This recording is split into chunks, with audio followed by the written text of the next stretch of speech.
हम अक्सर सामने वाले से जिम्मेदारी सही से निभाने की उम्मीदें करते हैं।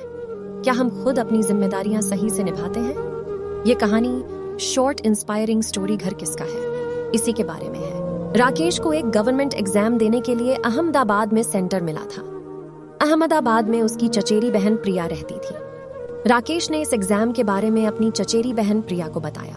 प्रिया ने राकेश से कहा कि तुम मेरे घर पर ही आ जाओ। राकेश उसकी चचेरी बहन के घर पर एग्जाम के आगे के एक दिन ही चला गया।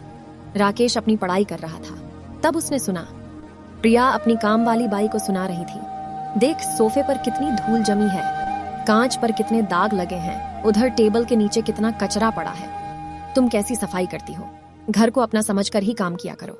अगले दिन काम वाली बाई नहीं आई तो प्रिया बोली, कल आएगी तो सफाई कर लेगी, मुझे आज सफाई करने की जरूरत नहीं है। दूसरे दिन भी काम वाली बाई नहीं आई।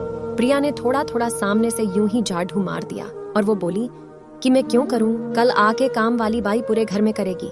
साफ सफाई ठीक से मैं आज पूरा घर साफ कर दूंगी, तो फिर वह कल आकर क्या करेगी। ये सब देखकर राकेश सोच में पड़ गया कि आखिर घर किसका है, मेरी बहन का या फिर उस काम वाली बाई का। सफाई की जिम्मेदारी ज्यादा किसकी है?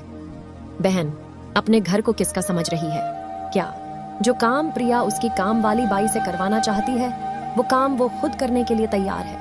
वो अपनी काम वाली बाई से घर का सारा साफ सफाई का काम अच्छे से करवाना चाहती है, लेकिन अगर वो छुट्टी पे हो तो वो काम प्रिया खुद भी सही तरीके के नहीं करती है। जो आशा हम दूसरों से रखते हैं कि ये काम तो उसे ऐसे ही करना चाहिए, ये उसने सही नहीं किया। क्या हम खुद वो सब हमारे लिए ऐसे सही तरीके से करते हैं? एक बार अपने आप से ये जरूर पूछ के देखना।